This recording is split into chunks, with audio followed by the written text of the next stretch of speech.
Hey guys, Jim from Measure Square here. In this Android video, I'm going to give you a quick look at the 3D manipulation in Measure Square for mobile for Android.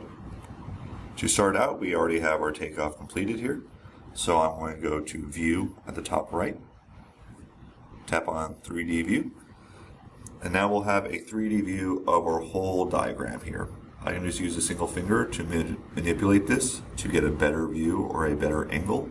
We'll see that we have some doors added in here with the swing.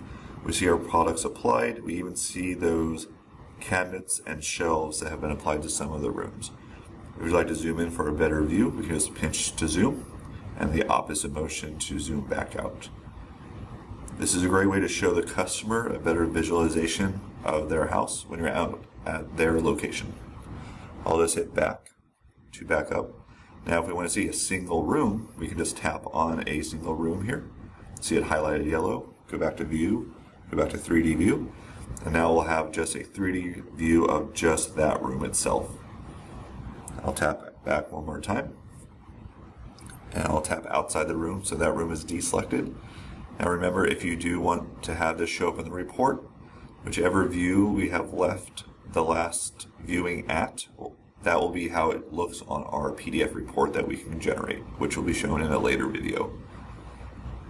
Thank you for watching. Please subscribe to our YouTube channel to see more videos, and happy measuring.